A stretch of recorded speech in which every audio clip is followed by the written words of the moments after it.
शुक्लां भरधरं विष्णुं शशिवर्णं चतुर्भुजं प्रसन्नवदनं ध्यायेत् सर्वविघ्नोपशान्तये।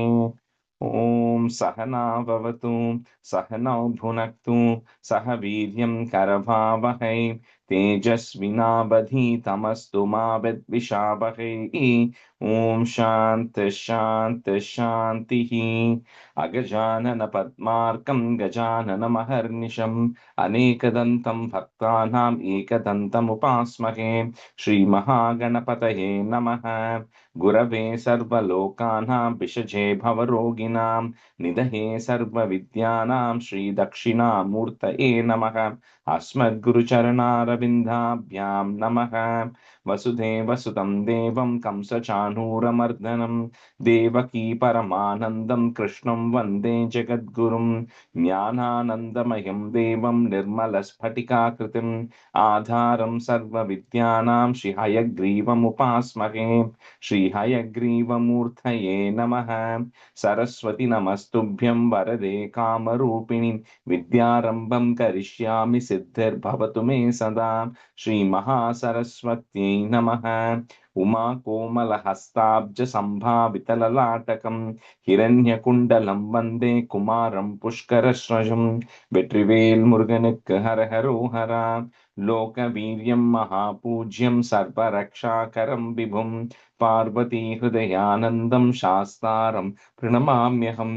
சுவாமியே சரணமையப்பா. வாகர்த்தாவிவ சம்பிரக்தௌ வாகர்த்த பிரதிபத்தயே ஜகதः பிதரௌ வந்தே பார்வதி பரமேஸ்வரௌ. ஸ்ரீ பார்வதி பரமேஸ்வராभ्यां நமः. कोमलं पूजयन् वेणुं श्यामलोऽयं कुमारकः वेदवेद्यं परं ब्रह्म तस्मै श्रीगुरवे नमः। अस्मद्गुरुचरणारविन्दाभ्यां नमः। श्रीकृष्ण गोविन्द हरे मुरारे श्रीनाथ नारायण वासुदेव। श्रीकृष्ण गोविन्द हरे मुरारे श्रीनाथ नारायण वासुदेव। श्रीकृष्ण गोविन्द हरे मुरारे श्रीनाथ नारायण वासुदेव। पीताम्बरं करविराजितचक्रशङ्खकौमोदकी सरसिजं करुणासमुद्रं राधासहायम् अतिसुन्दरमन्दहासं वातालयेशम् अनिशं हृदि भावयामि। कृष्णो रक्षतु मां चराचरगुरुः कृष्णं नमस्ये सदा। कृष्णेनैव सुरक्षितोऽहमसकृत् कृष्णाय दत्तं मनः।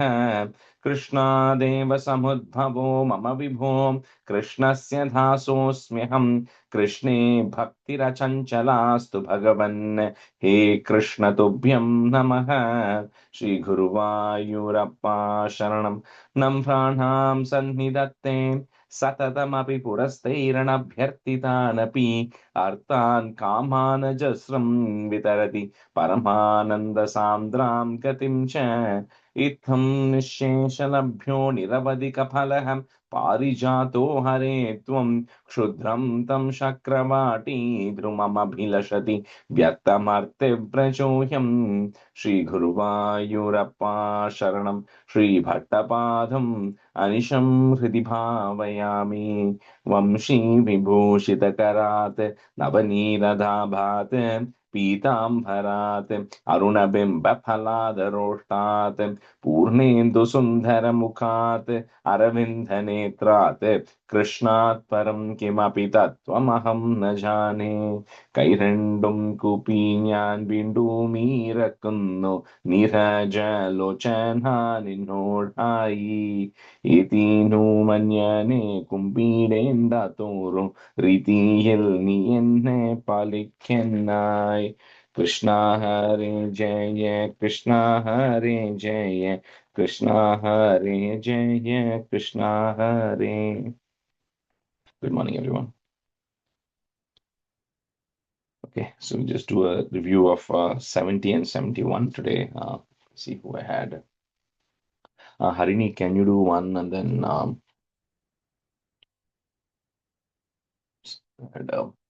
Lakshmi Edavalliji, you can do one. Rajesh ji, sorry, I could not practice. Sorry. Oh, yes. Who else? Anyone else wants to go, feel free. I can do this. Who was that? Lakshmi. Okay. Lakshmi Edavalli. Okay. Yeah, I mean you are doing one. One more we need. Yeah. I can do one, sir. Yeah, Yeah. Lakshmi. Okay. Okay, go ahead. Yeah. Thank you. Lakshmi ji, are you going to the 70, right, first? I can. Okay, that's fine. I'll do. Anything is fine. Okay, Yeah. thank you. इति त्वयिरसाकुलं रमितवल्लभे वल्लवाः कदापि पुरमम्बिका कमितुरम्बिका कानने समेत्य भवता समं निशि निषेव्य दिव्योत्सवं सुखं सुषुपुरग्रसीत व्रजमपुग्रनागस्तदा Rajapam Ugra. Last line. व्रजपं मुग्रनागस्तदा समुन्मुखम् अथोल्मुखैर्बिहतेऽपि तस्मिन् बलात् अमुञ्चति भवत्पदेऽन्यपति पाहि पाहीति तैः तदा कुलपदा भवान् समुपगम्य पस्पर्शतं बभौ च निजां तनुं समुपसाध्य वैद्याधरीम्. Third line. Tada Kalu. You said Kula. It's Kalu. Third तदा line. कलुपदा Yeah. भवान्. Okay. Yeah. सुदर्शनधर प्रभो ननु सुदर्शनाख्योऽस्म्यहं मुनीन क्वचिदपाहसं त इह मां व्याधुर्वाहसं भवत्पदसमर्पणाद अमलतां गतोऽस्मीत्यसौ स्तुवन् निजपदयसौ व्रजपदं च गोपा मुदा. Last line. Nijapadam Yayau. निजपदं ययौ व्रजपदं च गोपा मुदा कदापि खलु सीरिणा विहरति त्वयि श्रीजनैः जहार धनदानुगस् सकिल शङ्खचूडो बलाः अनुद्रुतस्तमथ मुक्तनारीजनम् सुरोजितशिरोमणिं हलभृते च तस्या ददाह. Fourth line, first word. Rurojita. Rurojita, right? Yeah. I think you said Surojita by mistake. No. Maybe. Okay. Rurojita शिरोमणिं हलभृते च तस्या ददाह दिनेषु सुहृज्जनैः सह वनेषु लीलापरं मनोभव मनोहरं रसितवेणुनादामृतं भवन्तम् अमरीदृशाम् अमृतपारणादयानियन् Dayinam. Paranada. पाराणादायिनं Paranadayinam. पारणादायिनं विचिन्त्य किमु नालपन् विरहतापिता गोपिकाः भोजराजभृतकस्त्वत कश्चित् कष्टदुष्टपतद्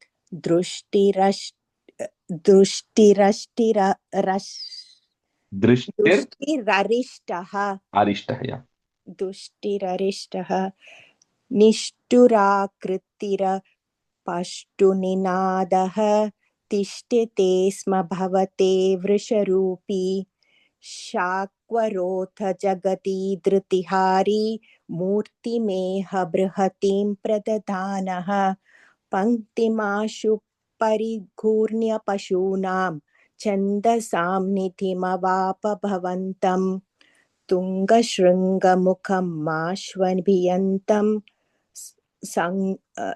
सङ्गृह्य रभसादभियन्तं भद्ररूपमपि दैत्यमभद्रं मर्दयन् मदयस्सुरलोकं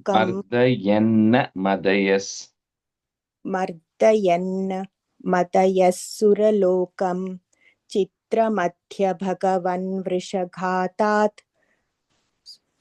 सुस्तिराजनि वृषिस्तिरुर्व्यां वर्धते च वृषचेतसि भूयान् मोद इत्यभिनुतोऽसि सुरैस्त्वं औक्षकाणि परिधावत दूरं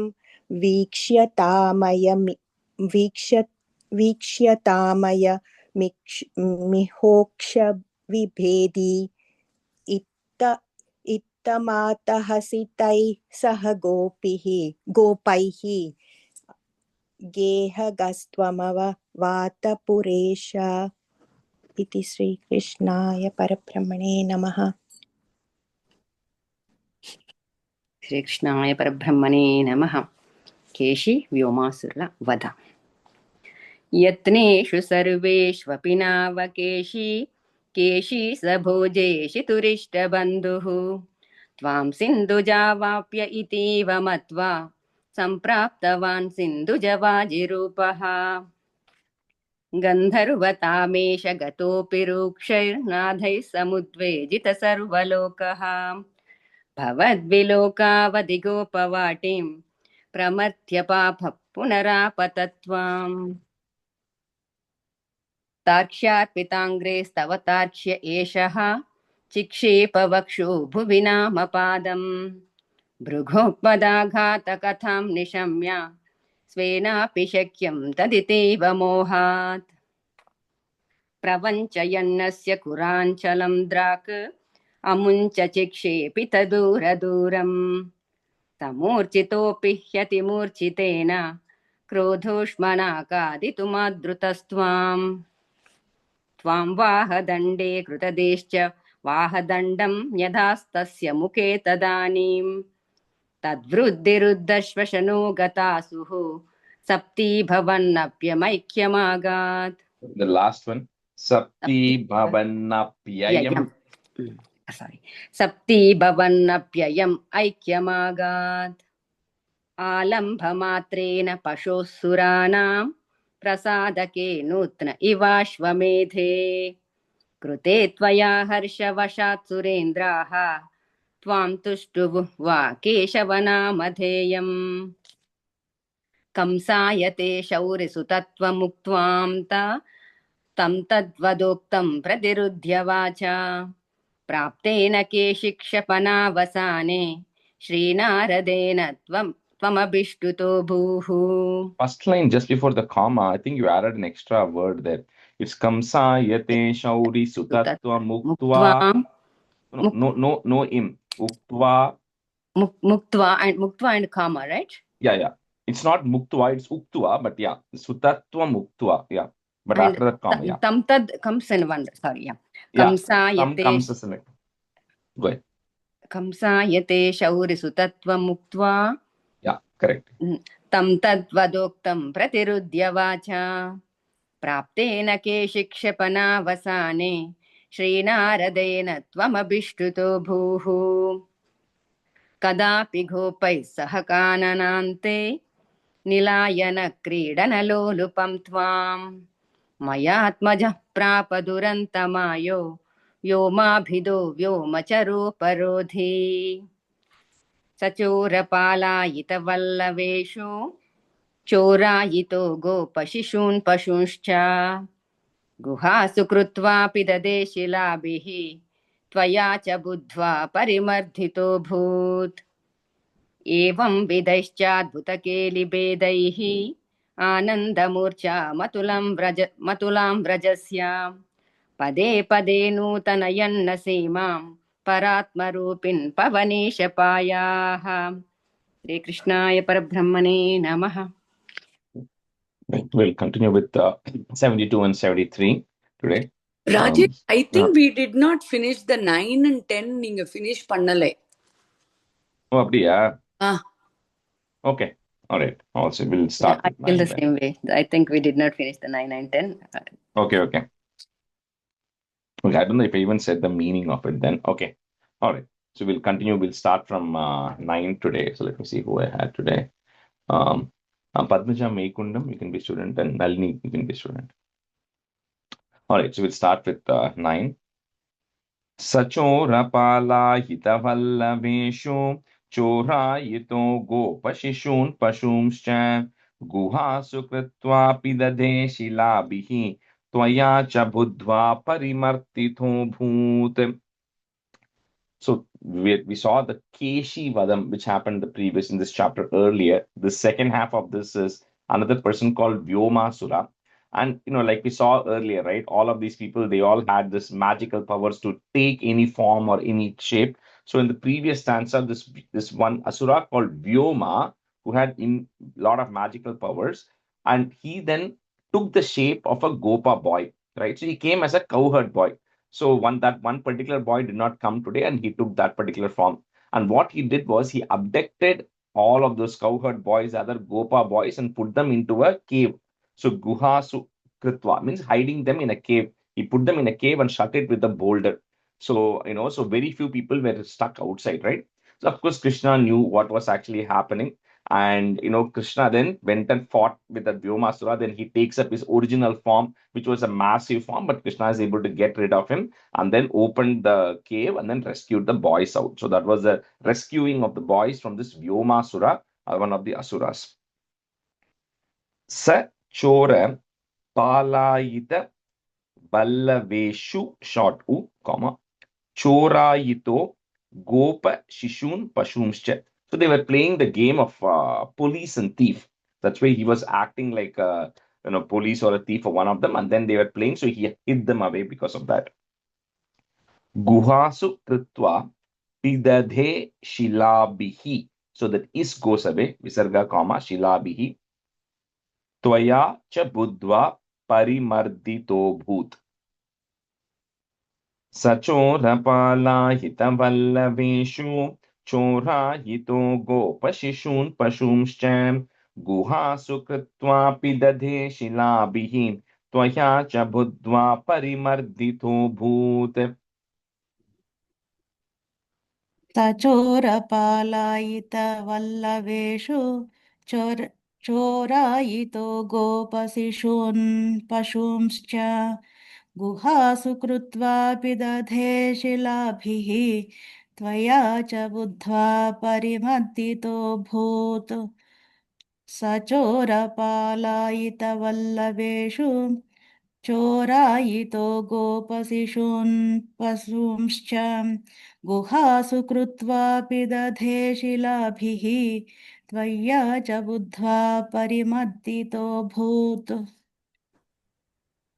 सचोरपालायितवल्लवेषु चोरायितो गोपशिशून् पशूंश्च गुहासु कृत्वापि दधे शिलाभिः त्वया च बुद्ध्वा परिमर्दितोऽभूत् सचोरपालायितवल्लवेषु चोरायितो गोपशिशून् पशूंश्च गुहासु कृत्वापि दधे शिलाभिः त्वया च बुद्ध्वा परिमर्दितोऽभूत्. That's it. Evam vidaischadbhutakelivedaiः आनन्दमूर्च्छामतुलां व्रजस्य पदे पदे नूतनयन्न सीमां परात्मरूपिन् पवनेशपायाः.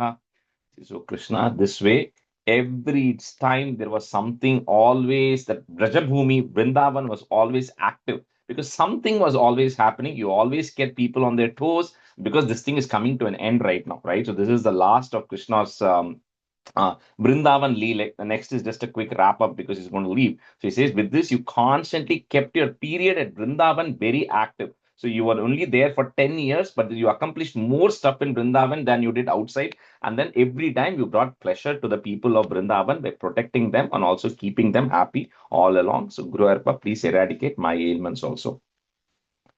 Evam vidhaish chadbhuta keli bhedaihi. The ra goes away, put a visargan comma, bhedaihi, comma. Next word starts with the a. Ananda murcham atulam brajasya pade pade nutana yenna simam, double na, nutana yenna simam, comma, paratma rupin pavanesha payaha. Evam vidhaischadbhutakeli आनन्दमूर्च्छाम् अतुलां व्रजस्य पदे पदे नूतनयन्न सीमां परात्मरूपिन् पवनेशपायाः. third line, pade pade nutana enna seemam or seemam? Seemam, ah sound. एवं विदैश्चाद्भूत केलिभेदैः आनन्दमोच्छम् अतुलां व्रजस्य पदे पदे नूतनयन्न सीमां परात्मरूपिन् पवनेशपायाः एवं विदैश्चाद्भूत केलिभेदैः आनन्दमोच्छाम् अतुलां व्रजस्य पदे पदे नूतनयन्न सीमां परात्मरूपिन् पवनेशपायाः. एवं विधैश्चाद्बुधकेलिभेदैः आनन्दमूर्च्छामतुलां व्रजस्य पदे पदे नूतनयन्न सीमां परात्मरूपिं पवनेशपायाः एवं विधैश्चाद्बुधकेलिभेदैः आनन्दमूर्च्छामतुलां व्रजस्य पदे पदे नूतनयन्न सीमां परात्मरूपिन् पवनेशपायाः. Shri Krishnaya Parabrahmane Namaha. Okay, go to Dasakam 72. Akrurasya Gokula Yatra Varnanam. So Akrura, no, they referred the word Gokula. They are in Vrindavan, but it is like saying New England, right? Because they didn't have some other name. Similarly, because they were in Gokulam before and they moved to Vrindavan, they still refer it as Gokulam, but they're actually in Vrindavan only right now. But it says Akrura's journey to Gokula. कंसोतनारदगिरां व्रजभासिनं त्वाम् आकर्ण्यधीर्णहृदयः स हि गान्धिनेयम् आहूय कार्मुकमखच्छलतो भवन्तम् आनेतुमेन महिनोत् अहिनाथशायिन्. So we saw last time about how Narada goes and tells Kamsa, saying that, you are still seem to be living normally, but the eighth son of Devaki is still alive, and your time is coming near. You're still not caring about it. Your life is going to come to an end, but you don't seem to care about it. So at the time, Narada then tells the two boys are Balarama and Krishna. They are the sons of Nandagopa. They're living with Nandagopa right now, and they are the ones who got rid of Putana and all of these people. So he gives all these details, right? So we saw how Kamsa at that point then puts Vasudeva and Devaki back in the jail and everything. He was going to kill them, but then he puts them in jail. So now he has to figure out a strategy of how to get Krishna and Balarama killed. So he puts a couple of plans. So first he actually tells that there's a person called Akrura. I'll tell who he is in the next stanza. But he tells Akrura to say, you go to Vrindavan right now and tell Krishna and Balarama that I'm going to be conducting a bow festival in Mathura. Because Kamsa is in Mathura right now. So I'm going to conduct a bow festival. And as part of the bow festival, I want to actually bring everybody over, right? I want to bring Nanda Gopa and all of the Gopas along with Krishna and Balarama. Tell them all to come here, watch the bow festival, because anyway, Nanda Gopa comes once in a while to pay taxes. So tell this is a perfect opportunity. Let him come now, pay the taxes, watch the bow festival. That is first one. Then second, he then calls on his two big wrestlers, Chanura and Mushtika, and tells them that when this Krishna and Balarama come there, then as part of the bow, I want you to have a wrestling match with them. And in that wrestling match, I want you to kill them, right? So you just pretend to wrestle, but each of you take one of these boys and each of you put an end to them. Then third, he then calls his elephant keeper and then says there's a massive elephant called as Kuvalaya Pida, which is going to come in the 75th chapter. So, he says, the Kuvalaya Pida, he says, even before the boys come into the wrestling match, I want this elephant to get rid of these boys. So with this, he kind of plans all of these things. And then finally, he also sends Keshi, like what we saw, right? So he puts all these plans. First, Keshi, you go first. If the boys escape and come, then Kuvalaya Pida will kill them before they enter into the arena. If they happen to enter into the arena, Chanura and Mushtika, you both wrestle these boys and both of you kill them, right? So that is the plan that Kamsa lays out. And then he tells Akrura here, go bring those boys. So Kamsota Narada Gira Vraja Vasinam Tvam, put a im at the end of the line, Tvam, comma. Ma Karnya becomes Akarnya. Akarnya Dirna Hridayaha, put a is Hridayas, Sahi Gandhineyam, Ahuya Karmukha Makach Chalato Bhavantam, put a im at the end of that line, comma, Bhavantam. Next line, Ma becomes A. So I'm going to break this long word into 4 or 5 parts if you want. Anetum enam ahinot. So each of that, ma, and da, I'm just breaking it. Anetum enam ahinot ahinata shayin. Or you can say it together if you find it easier. Kamsot naradagira brajavasinam tvam akarnya dirna hridaya sahi gandhineyam ahuya karmukamakachalato bhavantam anetumena mahinod ahinathashayin. तं सोऽथ व्रजवासिनं त्वाम् आकर्ण्यदीर्णहृदयः स हि गान्धिनेयम् आहूय कार्मुकमखच्छलतो भवन्तम् आनेतुं येन महिनोदिहिनाथशायिन्. So just break it, just break it the way I said then, right? Anetum enam ahinot ahinathashayin. कंसोऽथ व्रजवासिनं त्वाम् आकर्ण्यदीर्णहृदयः स हि गान्धिनेयम् आहूय कार्मुकमुखच्छलतो भवन्तम् आनेतुं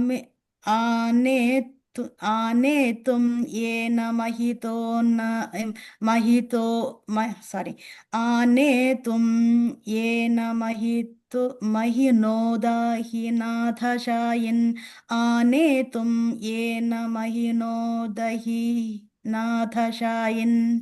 Yeah, a third line, kar mukha makach. You said mu, it's ma, makach chalato, okay?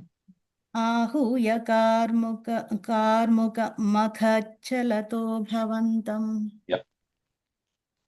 कंसोऽथ नारदगिराव्रजवासिनं त्वाम् आकन्यदीर्णहृदयः स हि गान्धिनीयम् आहूय कार्मुकमखच्छलतो भवन्तम् आनेतुम् Enam. आनेतुमेनमहिनोदहिनाथशायिन् कंसोऽथ नारदगिराव्रजवासिनं त्वाम् आकन्यदीर्णहृदयः स हि गान्धिनेयम् आहूय कार्मुकमखच्छलतो भवन्तम् आनेतुमेन महिनोदहिनाथशायिन्. Answer 2. Akrurayesha bhavadangri parashchiraya twaddarshanakshama kshitipala tasyajnayaiva punarikshitamudyatastvam anandabharamati bhuritaram bhabara. So we'll see who this Akrura is because he's going to come for a long time. So Akrura is also a Yadava. So Devaki, right? Devaki has, so the way to think of it is Devaki's sister called, so Ugrasena is the father. Devaki's sister is called as Ugraseni.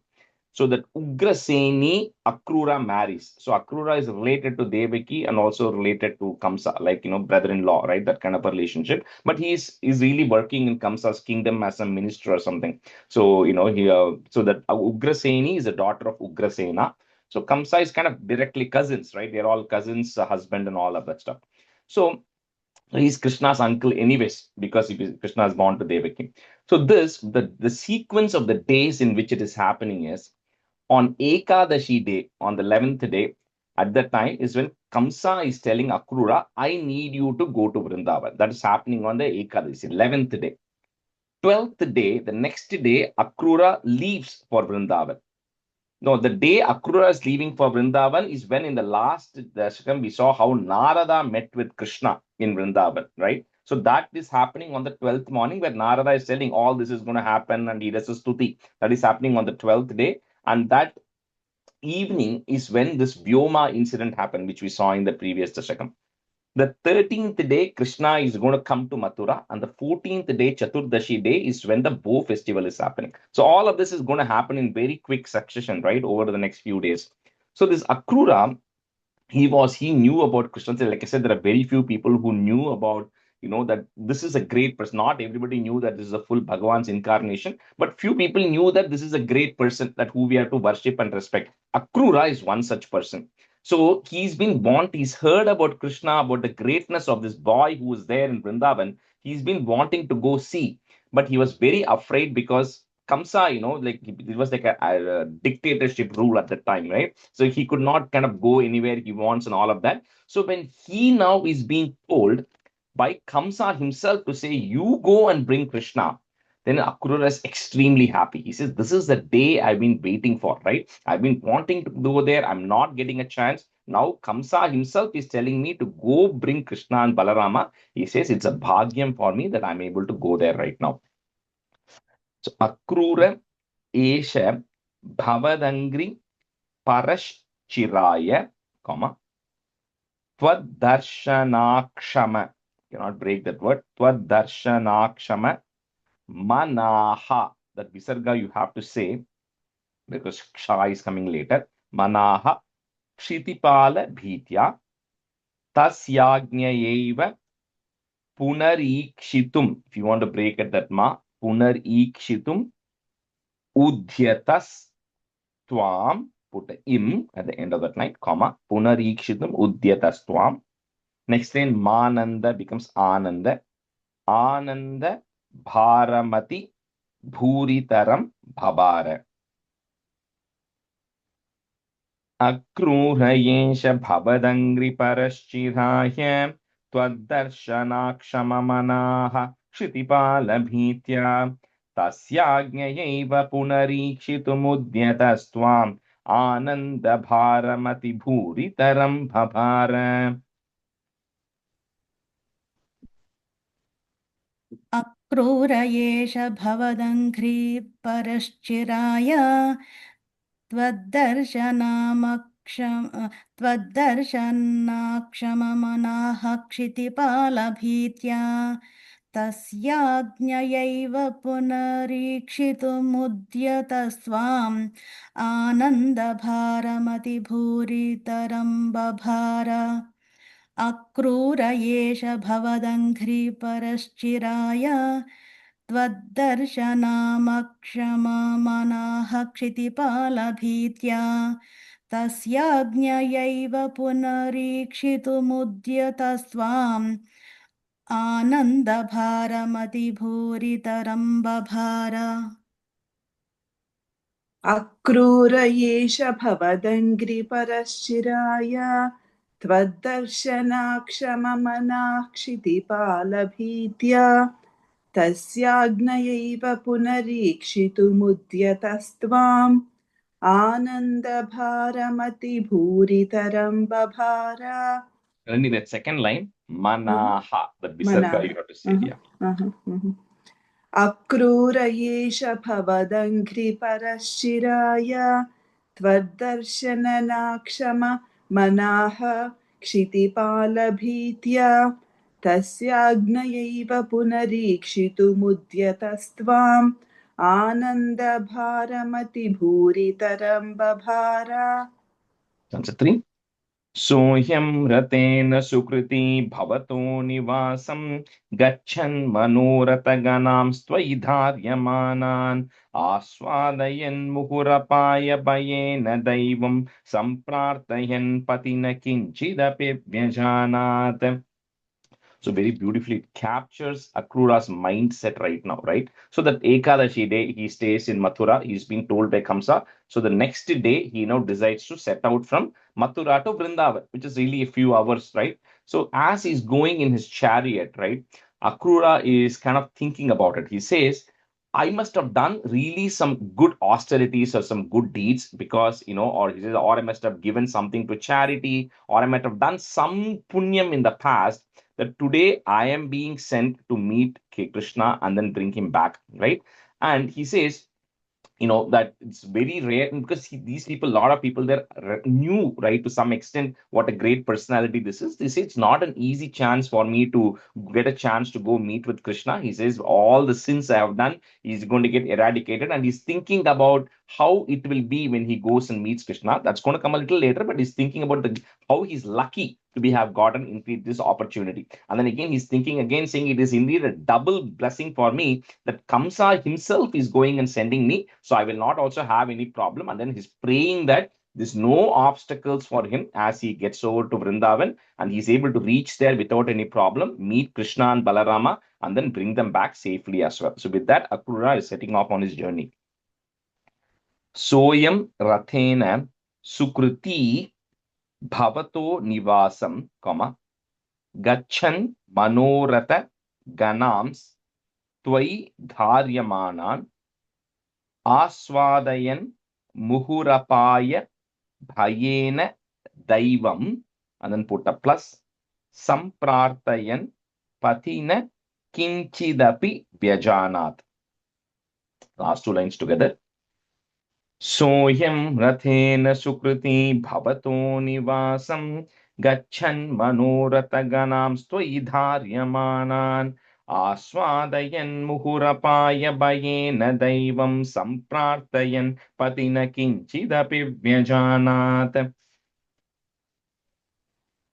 सोऽयं रथेन सुकृती भवतो निवासं गच्छन् मनोरथगणांस्त्वयि धार्यमाणान् आस्वादयन् मुहुरपाय भयेन दैवं सम्प्रार्थयन् पथि न किञ्चिदपि व्यजानात् सोऽयं रथेन सुकृती भवतो निवासं गच्छन् मनोरथगणांस्त्वयि धार्यमाणान् आस्वादयन् मुहुरपाय भयेन दैवं सम्प्रार्थयन् पथि न किञ्चिदपि व्यजानात्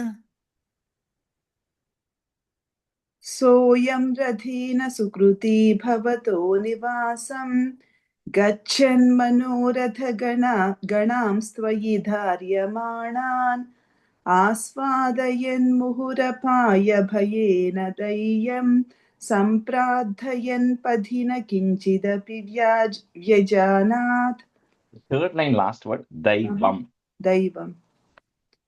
सोऽयं रथेन सुकृती भवतो निवासं गच्छन् मनोरथगणांस्त्वयि धार्यमाणान् आस्वादयन् मुहुरपाय भयेन दैवं सम्प्रार्थयन् पथि न किञ्चिदपि व्यजानात्. Once upon Drakshyami Vedashatagita Pumamsam Sprakshyami Kim Svidapi Nama Parishmajeyam Kim Vakshyate Sakhalumam Kvanu Vikshitasyat Ittam Ninayasa Bhavan Mayameva Margam. So the best way to relate to this is you all have to think about something that or some person who you absolutely adore or respect. It could be a politician, it could be a film personality or a singer, doesn't matter. And you are getting a chance to go see that person. So what do you feel, right? That's exactly what Akrura is feeling. All along the way, he's thinking about how it will be when he goes meets with Krishna. He says, will I even get a chance to meet with Krishna? Right? And this is like when the girls, if you have teenage girls and they have to go to a Taylor Swift concert, they keep talking about it all along the way, right? As to how it is going to be when they go to the concert, right? He's also doing the exact same thing. He says, Prakshyami. He says, will I get a chance to go touch that Krishna who I've been wanting to meet, right? Will that Krishna embrace me? Because I want to hug that Krishna. Will that Krishna embrace me? Kim Vakshyate. What will that Krishna tell me? And then he says, Kvanu Vikshyate. He says, when I'm going to go into Vrindavan, I wonder where Krishna will be when I go to meet him. right? Is he going to be inside his house? He's going to be outside playing? Where will I see him, right? So with this, he's constantly thinking about what will happen so he's kind of building, the anticipation is building up for him as to what will happen when I go to Vrindavan. Will I get a chance to see? And then he's planning what he will do, right? So this is Akrura is like Krishna's uncle age. Okay, so very, very like he was like his mama's age, right? Because he's Devaki's sister's husband, right? So he still says, but Krishna and Balaram are so great and transcendental that he says that when I go there, he's planning, I'm going to first locate Krishna and Balarama, and wherever they are, he says, I'm just going to prostrate, right? I'm just going to do my namaskarams to Krishna and Balarama, and I'm going to put my head on their feet, because, that's the only way I can eradicate all the sins that I have actually committed. Then he's worried about how Krishna and Balarama will react. If they come to know that Kamsa has sent me, will they think that I am actually on Kamsa's side? Right? So he says, I hope Krishna and Balarama do, because Akrura knows why Kamsa is sending him. Right? So he says, I hope Krishna and Balarama don't mistake me for being Kamsa's side. I'm definitely on their side. I'm just a messenger here. So he's kind of constantly thinking about Krishna and Balarama as he's heading out to Vrindavan right now. Drakshyami Veda Shata Gita Gatim Pumamsam, Sprakshyami Kim Svidapi Nama Parishvajeyam Kim Vakshyate Sakhalumam Kvanu Vikshitaha, put a is, Vikshitas Syat, put a it at the end of that line and comma, Syat. Then if you have Dittam in the fourth line, it becomes Ittam. Ittam Ninaya Sa Bhavan Mayameva Margam. So along the entire route, he's thinking about this. Drakshyami Veda Shatagita Gatim Pumhamsam Sprakshyami Kim Svidapi Nama Parishvajeyam Kim Vakshyate Sakhalumam Kvanu Vikshitasyat Ittam Ninaya Sa Bhavan Mayameva Margam. द्रक्ष्यामि वेदशतगीतगतिं पुमांसं स्प्रक्ष्यामि किं स्विदपि नाम परिष्वजेयं किं वक्ष्यते स खलु मां क्वनु वीक्षितः स्यात् इत्थं विनाय भवन्मयमेव मार्गम्. So last line, Ittam Ninayasa. Sorry. द्रक्ष्यामि वेदशतगीतगतिं पुमांसं स्प्रक्ष्यामि किं स्विदपि नाम परिष्वजेयं किं वक्ष्यते स खलु मां क्वनु वीक्षितः स्यात् इत्थं निनाय भवन्मयमेव मार्गम्. I think this Ittam Ninayasa. Oh, Sa. इत्थं निनाय स भवन्.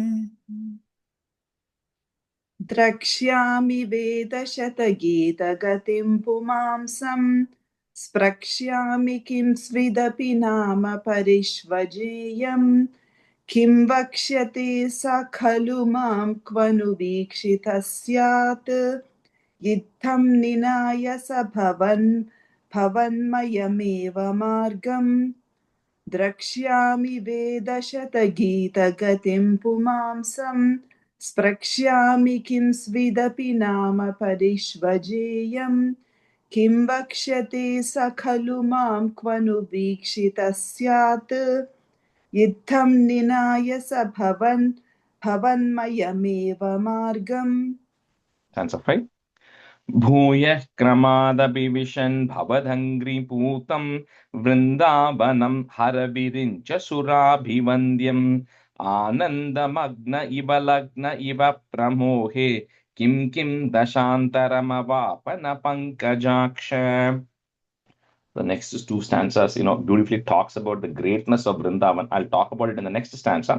But Akrura is entering Vrindavan right now. He says this Vrindavan is such a punya bhumi. It says it has been because you, Krishna, have walked there, and that is the place where Brahma and everybody comes to visit you. Also, Brahma was there, Narada comes there, and all these great gods and demigods, everybody comes there to meet you, Krishna. It's such a punya kshetram. So the moment Akrura enters into Vrindavan, it says, Kim Kim Dashantaramavap, what all happiness did he not, enjoy when he actually enters into the city of Vrindavan, right? So, Bhuyah, Bhuyah Kramad Abhivishan. Just breaking at the da. Kramad Abhivishan. Bhavadangri Putam, comma. Vrindavanam Hara Virincha Surabhivandyam. Ananda Magna Iva Lagna Iva Pramohe, comma. Kim Kim Dashantaram Avapa. If you want to break it, that ma Dashantaram Avapa na Pankajaksha. Bhuyah Kramadabhivishan Bhavadangriputam Vrindavanam Haravirincha Surabhivandyam Ananda Magna Iva Lagna Iva Pramohe Kim Kim Dashantaram Avapa na Pankajaksha. भूयः क्रमाद अभिविशन् भवदङ्घ्रिपूतं वृन्दावनं हरविरिञ्च सुराभिवन्द्यम् आनन्दमग्न इव लग्न इव प्रमोहे किं किं दशान्तरमवापन पङ्कजाक्ष भूयः Pankajaksha. पङ्कजाक्ष भूयः क्रमाद अभिविशन् भवदङ्घ्रिपूतं वृन्दावनं हरविरिञ्च सुराभिवन्द्यम् आनन्दमग्न इव लग्न इव प्रमोहे किं किं दशान्तरमवापन पङ्कजाक्ष भूयः क्रमादभिविशन् भवदङ्घ्रिपूतम् वृन्दावनं हरविरिञ्च सुराभिवन्द्यम् आनन्दमग्न इव लग्न इव प्रमोहे किं किं दशान्तरमवापन पङ्कजाक्ष भूयः क्रमादभिविशन् भवदङ्घ्रिपूतम् वृन्दावनं विरिञ्च सुराभिवन्द्यम् आनन्दमग्न इव लग्न इव प्रमोहि किं किं दशान्तरमवापन पङ्कजाक्ष. All right, we'll switch because I may have to leave 5 minutes early today. So we'll switch halfway. Priya, Narayanan, you can be student, and let me see who else I had.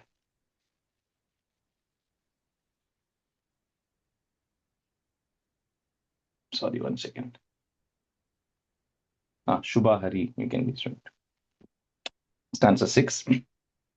Pashyanna vandata bhavat vihrutisthalani pamsu swaveštata bhavat charanangiteshu kim bhrumahe bahujana hi tadapi jataha evam tu bhakti tarala virala paratman.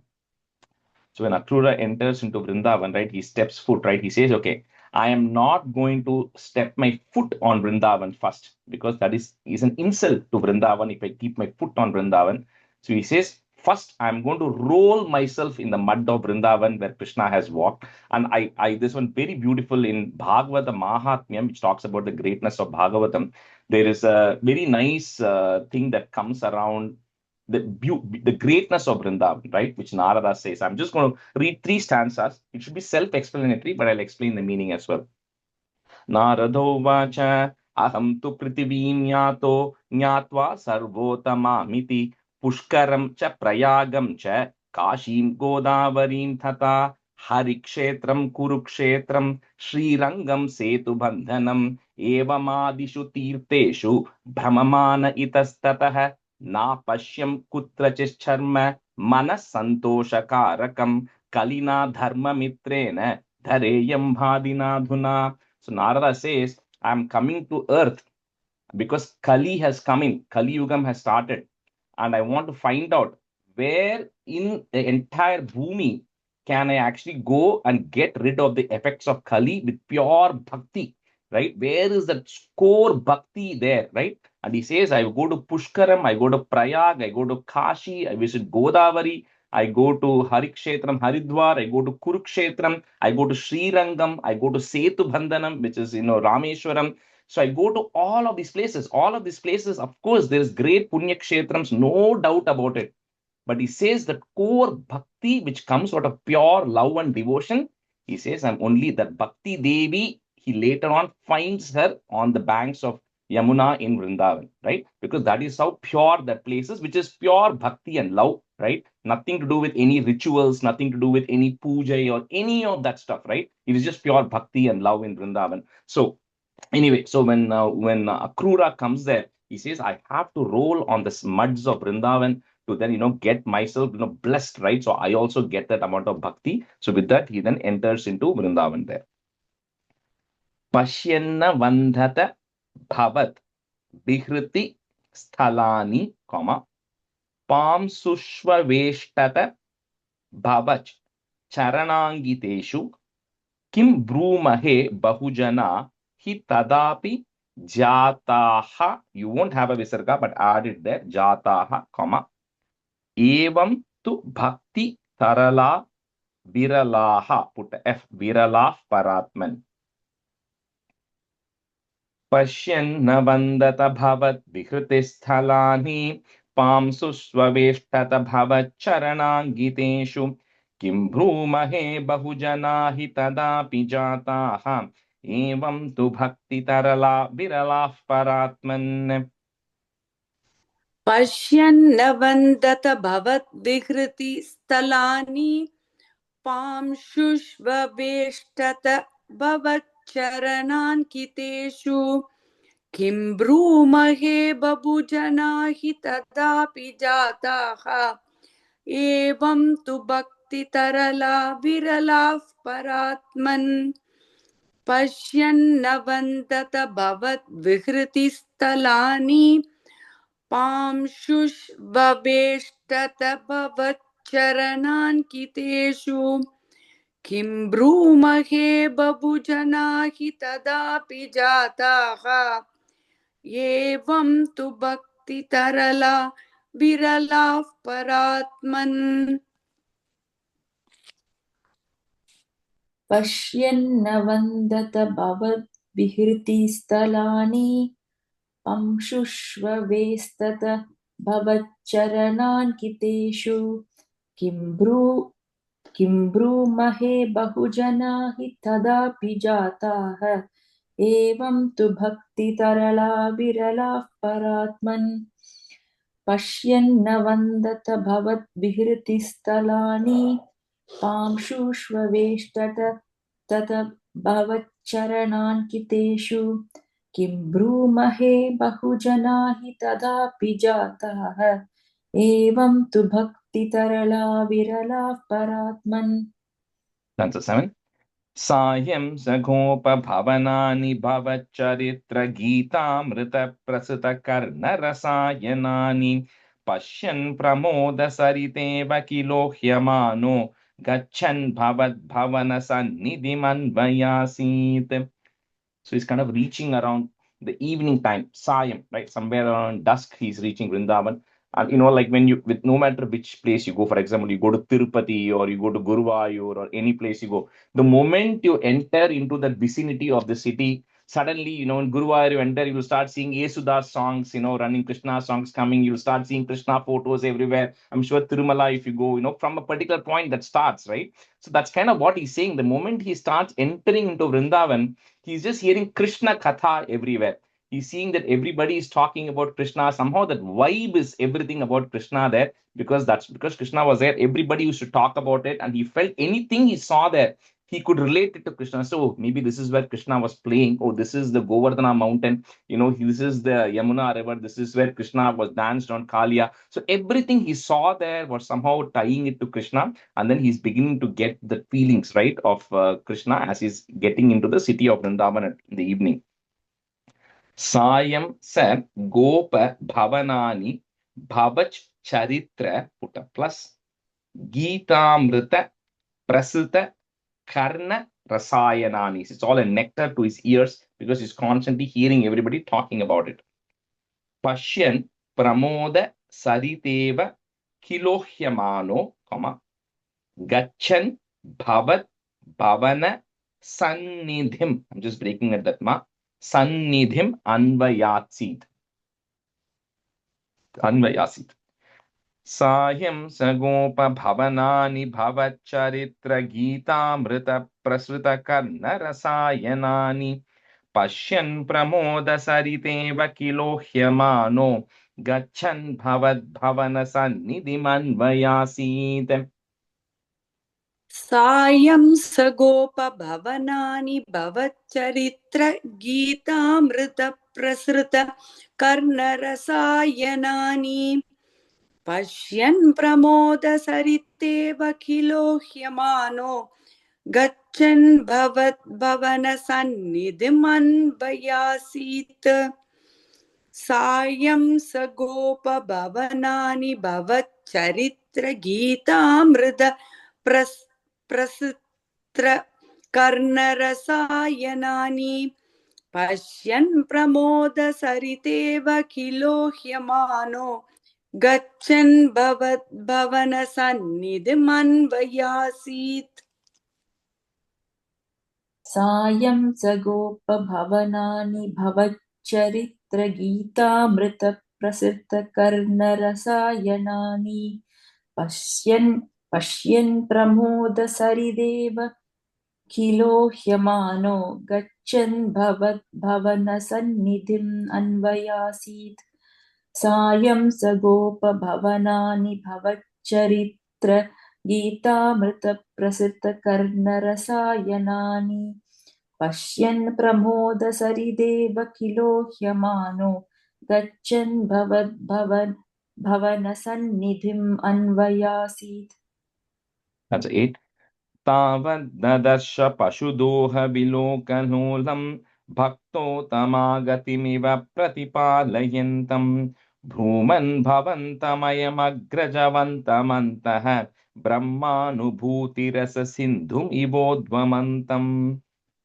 So then he finally reaches Krishna and Balarama's house. So there he sees, that they were Krishna. It was evening time, and the evening time also they were milking the cows. So he saw Krishna and Balarama there, milking the cows there, and it felt he somehow had a feeling that Krishna was awaiting Akrura to come. It was as if he was expecting Akrura to come, and then somehow he says Akrura, beautifully Bhattacharya says that all the spiritual bliss that Akrura had, if that were to take the form of a person, he says that's how he felt when he looked at Krishna, was his entire bliss was manifesting in the form of a human, in form of Krishna, and that's the first feeling that Akrura is getting when he's meeting Krishna there. Tavat dadarsha pashu doha biloka lolam, bhaktotam agatimiva. I'm just breaking at that ma. Bhaktotam agatimiva Pratipalayantam Bhuman Bhavantam Ayam. The couple of places where the ma is coming there, you should be able to put a im and a if you want. Bhavantam Ayam Agraja Vantam Antaha. So first put a visarga at the end. Bhavantam Ayam Agraja Vantam Antaha, comma. Next line, if you have ir, that goes away. Brahmanubhuti rasa sindhum ivodvamantam. Tavad dadarsha pashu doha vilokalolam bhakto tamagatimiva pratipalayantam bhuman bhavantamayam agrajavantamantaha brahmanubhuti rasa sindhum ivodvamantam. तावद्ददर्श पशुदोह विलोकलोलं भक्तोत्तम आगतिमिव प्रतिपालयन्तं भूमन् भवन्तमयमग्रजवन्तमन्तः ब्रह्मानुभूतिरससिन्धुमिवोद्वमन्तं तावद्ददर्श पशुदोह विलोकलोलं भक्तो भक्तोत्तमा गतिमिव प्रतिपालयन्तम् भूमन् भवन्तमयमग्रजवन्तमन्तः ब्रह्मानुभूतिरससिन्धुमिवोद्वमन्तम् तावत् ददर्श पशुदोहविलोकलोलं भक्तोत्तमागतिमिव प्रतिपालयन्तं भूमन् भवन्तमयमग्रजवन्तमन्तः ब्रह्मानुभूतिरससिन्धुम् इवोद्वमन्तं तावत् ददर्श पशुदोहविलोकलोलं भक्तोत्तमागतिमिव प्रतिपालयन्तं भुवन् भवन्तम् अग्रजवन्तमन्तः ब्रह्मानुभूतिरससिन्धुमिवोद्वमन्तम्. Shubha, in the third line, the second time you forgot that I am. Oh, Bhuman bhavantam I Bhuvan. am. Okay, Bhuman भवन्तमयमग्रजवन्तमन्तः ब्रह्मानुभूतिरससिन्धुमिवोद्वमन्तम्. That's a nine. सायन्तनाप्लवविशेषविविक्तगात्रौ द्वौ पीतनीलरुचिराम्बरलोभनीयौ नातिप्रपञ्चधृतभूषणचारुवेशौ मन्दस्मितार्द्रवदनौ स युवां ददर्श. If he talks about what Akrura sees, he says he sees two Yuvam Dadarshav. He sees two young people, 10 and 11 years old, right? One of them, Krishna, is wearing an yellow garment, so Pita. One of them is wearing blue, Balarama is wearing Neela. He says the eyes are very beautiful. It resembles the petals of a lotus. And then they look very strong because they are youth in the 10 and 11 years old. And, one of them was very dark. Krishna was very dark. Balarama was very fair. And both of them were dressed. Looks like they had just taken a shower and they had gotten dressed and everything because it was evening time. And they were going and helping their mother to milk the cows. And then they both had a manda smithardra vadana. They both had a very smiling and charming face. It was very welcoming for Akrura, right? When he actually goes there, and that's what he sees. Sayanta naplava vishesha vivikta gatrau, dvau pita nila ruchirambara lobhaniyau nati prapancha dhrita bhushana charu veshau, manda smitardra vadanau sa yuvam dadarsha. सायन्तनाप्लव विशेष विविक्त गात्रौ द्वौ पीतनीलरुचिराम्बरलोभनीयौ नातिप्रपञ्चधृतभूषणचारुवेशौ मन्दस्मितार्द्रवदनौ स युवां ददर्श. सायन्तनाप्लव विशेष विविक्त गात्रौ द्वौ पीतनीलरुचिराम्बरलोभनीयौ नातिप्रपञ्चधृतभूषणचारुवेशौ मन्दस्मितार्द्रवदनौ स युवां ददर्श. सायन्तनाप्लव विशेष विविक्त गात्रौ द्वौ पीतनीलरुचिराम्बरलोभनीयौ नातिप्रपञ्चधृतभूषणचारुवेशौ मन्दस्मितार्द्रवदनौ स युवां ददर्श.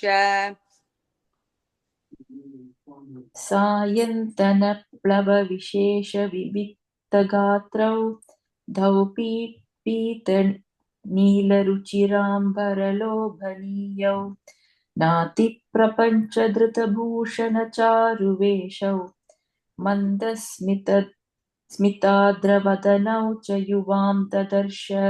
The first line, Sayanta naplava. सायन्तनाप्लवविशेषविविक्तगात्रौ द्वौ पीतनीलरुचिराम्बरलोभनीयौ नातिप्रपञ्चधृतभूषणचारुवेशौ मन्दस्मितार्द्रवदनौ स युवां ददर्श. That's it. Dhuradratat samavaruhya namantaменam उत्थाप्य भक्तकुलमौलिमतोपगूहन् Harshanmitakshara kushala panim pragrihya sabalota griham ninetha. So exactly, whatever he get planned, right? He wanted to execute that. So when the moment he saw Krishna and Balarama, he said even if he had not planned, he would have just gone and did prostrations. So that's what he does. He jumps out of the chariot and falls on the feet of Krishna and Balarama, but they immediately lift him up. They embrace him, and then Balarama then holds him by this hand. Panim Pragrihya holds him by his hand and then takes him inside, right, to meet Nandagopa and everybody. Durardratat Samavaruhya Namantamenam, put a im at the end of that line, comma, Namantamenam. Next line, the mu becomes u. Uttapya Bhakta Kula Maulim Athopaguhan. Just breaking at that ma. Maulim Athopaguhan. Harshan Mitakshara Gira Kushalanu Yogi, long e, comma, Panim Pragrihya Sabalota Griham Nineta. Turadratat Samavaruhya Namantaменam Uttapya Bhakta Kulamaulimatopaguhan Harshan Mitakshara Gira Kushalanu Yogi Panim Pragrihya Sabalota Griham Ninetha. दूराद्रतात् समवरुह्य नमन्तमेनम् उत्थाप्य भक्तकुलमौलिमतोपगूहन् हर्षान्विताक्षरगिरा कुशलानुयोगी पाणिं प्रगृह्य सबलोत गृहं निनेत दूराद्रतात् समवरुह्य नमन्तमेनम् उत्थाप्य भक्तकुलमौलिमतोपगूहन् हर्षान्विताक्षरगिरा कुशलानुयोगी पाणिं प्रगृह्य सबलोत गृहं निनेत. Rajeshri, I have a question. The last word, is it nineya or ninetha? Tha, second tha. Ninetha. I have nineya in mind. Okay, yeah. Okay, Ninetha. दूरात्रदात् समवरुह्य नमन्तमेनम् उत्थाप्य भक्तकुलमौलिमतोपगूहन् हर्षान्विताक्षरगिरा कुशलानुयोगी पाणिं प्रगृह्य सबलोत्तगृहं निनेत दूरात्रतात् समवरुह्य नमन्तमेनम् उत्थाप्य भक्तकुलमौलिम् अतोपगूहन् हर्षान्विताक्षरगिरा कुशलानुयोगी पाणिं प्रगृह्य सबलोत्तगृहं निनेत. Answer 11. Nandena sakamamitadarmarchayitva tam yadavam taduditam nishamayyavartam gopeshu bhupati nidesha katam nivedya nana kata birihatena nishamanaishihi. So Akrura now comes inside, right, meets with Nandagopa. Nandagopa welcomes him. And of course, like they always do, they talk about the politics of the region, right? He says, okay, how is Kamsa doing? I know he creates a lot of atrocities. He did all of this to Devaki, etc. Hope he's records. They talk about all of that. Then after dinner, Akrura meets with Krishna separately. He doesn't tell Nandagopa the purpose, right? He tells Nandagopa that you're invited, but he then tells Krishna all the details, saying that this is how Kamsa knows that you are the son of Devaki and Vasudeva. He wants you and Balarama to come there, and then he has all of these things planned. He has Kuvalaya Pida, he has Chanura, Mushtika, all of them lined up to, kill both of you. But then he says, I'm helpless, right? I have to follow Kamsa's orders, and I have to take you all with me tomorrow morning or tomorrow, right? So with that, Akrura tells all of that to Krishna. And then, what do you call this thing? So Krishna and Balarama hear that. And Nandagopa, he knows that he has to visit next day. So Nandagopa then relays that message to all the other Gopas, saying that next morning, so Akrura is coming this evening, next morning, the Trayodashi day, they say we all have to leave to Mathura to meet Kamsa and then pay all the taxes. And the boys are also going to come because Kamsa has specially invited the boys to come as well. Nandena Sakam, breaking at that ma, Sakam Amitadaram Archayitva. You break those two mas, it will be easier to say that. Amitadaram Archayitva, comma. Tam Yadavam Taduditam Nishamaya Vartham Gopeshu Bhupati Nidesha Katham Nivedya, comma. Nana Kathabiriha Tena Nishamanaishihi. Nisha means night. So the night, they spent the night talking about various things. Nandena sakamamitadharam tam yadavam taduditam nishamaya vartam gopeshu bhupati nideshakatam nivedya nana katha birihatena nishamanaishihi.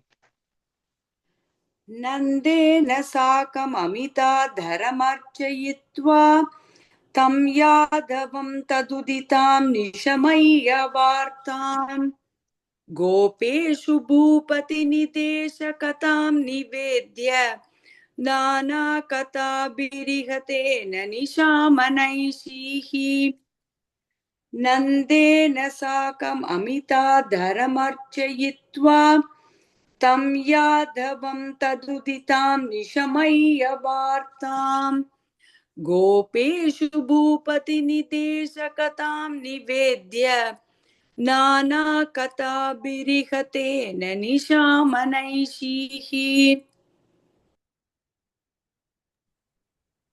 नन्देन साकममिताधरमर्चयित्वा तं यादवं तदुदितां निशमय्यवार्ताम् गोपेषु भूपतिनिदेशकथां निवेद्य नानाकथाभिरिहतेन निशामनैषीः नन्देन साकममिताधरमर्चयित्वा तं यादवं तदुदितां निशमय्यवार्ताम् गोपेषु भूपतिनिदेशकथां निवेद्य नानाकथाभिरिहतेन निशामनैषीः.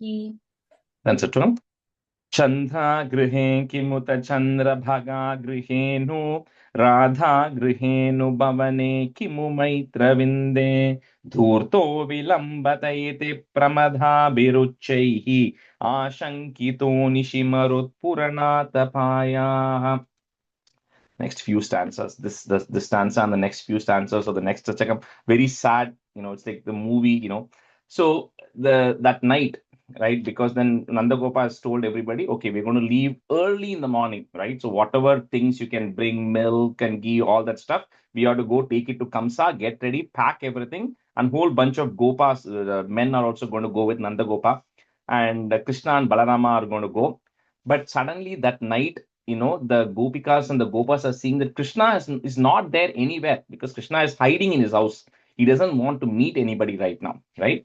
And he's sitting at home talking to Akrura. So everybody's wondering, where is this Krishna? Normally he comes out, he hangs out with us in the evening and night time, but suddenly Krishna is missing. So they go to everybody's house. Chandra, he's in Chandra's house, he's in Chandra Bhaga's house, he's in Radha's house, or he's in Mitra Vinda's house. So they go to everybody's house looking for Krishna, wondering, where is this Krishna suddenly hiding today, right? Because he's not to be seen.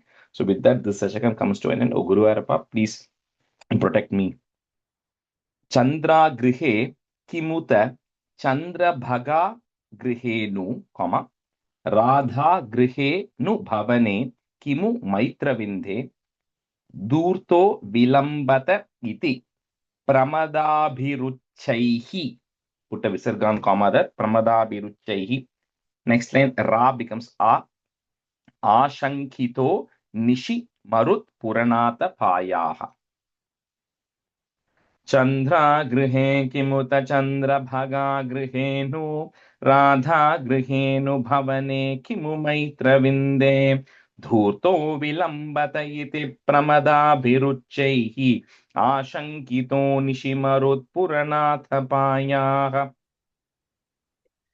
चन्द्रागृहे किमुत चन्द्रभगागृहेनु राधागृहेऽनुभवने किमु मैत्रविन्दे धूर्तो विलम्बत इति प्रमदाभिरुच्चैः आशङ्कितो निशिमरुत्पुरनाथपायाः चन्द्रागृहे किमुत चन्द्रभगागृहेनु राधागृहेऽनुभवने किमु मैत्रविन्दे धूर्तो विलम्बत इति प्रमदाभिरुच्चैः आशङ्कितो निशिमरुत्पुरनाथपायाः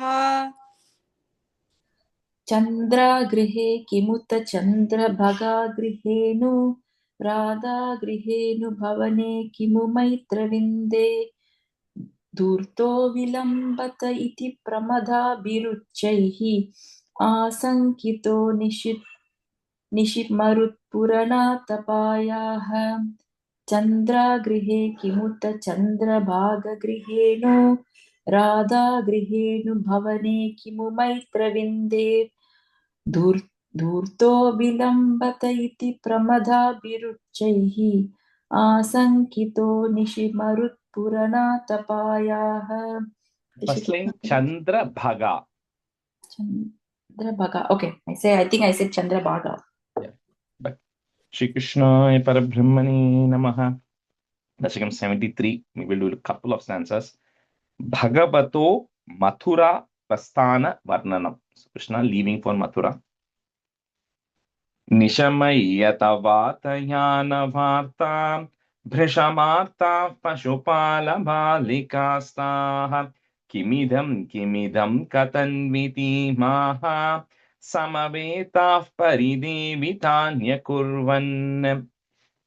So that evening, the kind of continues from the previous one. The word spreads, right? That somebody has come to Nandagopa's house because they're seeing like a big chariot standing in front of Nandagopa's house, something that is not prevalent to Vrindavan. So they know somebody has come from outside, and the word spreads that everybody's packing stuff. So all these guys are going to leave somewhere in the morning, all of a sudden, and somebody spreads the thing saying that, oh, Krishna and Balarama are also going to leave.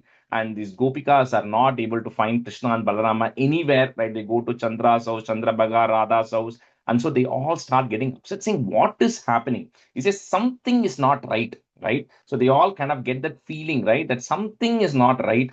And then they all gather and they keep lamenting, saying, Kimidam, Kimidam. He says, what is happening? And why is all of this happening? And they don't have an answer, right? As to suddenly somebody comes and overnight, right? And Krishna and Balarama and all these people are going to leave. So something is going wrong.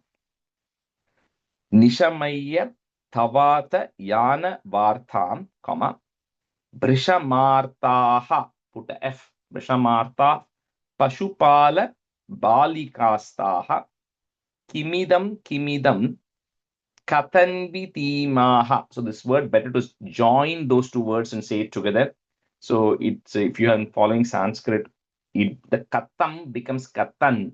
So it becomes in because the next one starts with invitimaha. So it becomes like a double N. Okay. So katanvitimaha, samavetaha, put a F, samaveta paridevitanya kurvan. Nishamayatavatayana Brishamarta Pashupala Balikastah Kimidam Katanviti Maha Samavetah Paridevitanya Kurvan. निशमय्यतावतयान वार्तां वृषमार्ताः पशुपालबालिकास्ताः किमिदं कथन्वितीमाः समवेदाः परिदेवितान्यकुर्वन्. This first line la Tavat. Okay. निशमय्यतवातयान वार्तां वृषमार्ताः पशुपालबालिकास्ताः किमिदं कथन्वितीमाः समवेदाः परिदेवितान्यकुर्वन्. Rajeshi, on the third line, I have Niviti Maha. it'll be like in vitimaha. In vitimaha. Is that correct? Yeah, but then like the katam, the word previous to it, that becomes a in. So you put katan, then in vitimaha together, it Okay. becomes one word. You can say that will be easier to say it. Katan vitimaha. Okay. Nishamayya vartam Brishamarta Pashupalabalikastah Kimidam Katan Nivitimah Katan vitimaha. Samaveta Paridevitanya Kurvan Nishamayya Tavatayana Vartam Brishamarta Pashupalabalikastah Kimidam Katan Vitimaha Samaveta Paridevitanya Kurvan. Do one more today. Karuna nidireshananda sunuhu katamasman visrujetananyanathah patanah kimu daivamevamaasite iti tastvadgatamanasa vilepuhu. So the Gopikas, like we've seen before, even when Krishna goes out to the forest to graze, they miss him. They always think about him. And now they are thinking that suddenly this person has come Akrura. Now, Akrura, this is Kruram, means one who's cruel, right? So he says, although his name is Akrura, which means he's not cruel, he's saying he's doing a very cruelam deed of taking our Krishna and Balarama away. And although they're just going for a day, according to the Gopikas, right? They're going for 2 days, but they don't know, right? So it is one of those things they expect the worst possible. They say, what if Krishna and Balarama don't come back? Which is going to be the case, but they don't know that, right? So they wonder about what if Krishna and Balarama don't come back? What will we do, right? It is suddenly like your kid decides to overnight leave for college, right? And you don't know if he's going to come back. It's like that. So they're suddenly wondering what will happen. They're suddenly going to go. We don't know if he's going to come. We don't know what is going to happen to him. Why is Krura taking Krishna and Balarama? So they all kind of meet and then they're all, lamenting about it because they don't know what's going to happen, right? There's a lot of uncertainty for them. And then they blame God, saying, you are so cruel because you get somebody to us who's so close and suddenly take that person away. You're snatching that person away overnight. And with that, they all keep talking about it and wondering what has happened to their fate, right? That their fate, bad times are starting because suddenly Krishna is now leaving them and going. Karuna nidhiresha nandasunuhu, katamasman visrajet ananya. You can just break at that da if you want. Visrajet ananya nathaha bata naha, put ich, bata nah kimu daivam evam asit. The D that is there, I'm just breaking it, it and the E. Daivam evam asit, iti tas tvat gata manasa vilepuhu.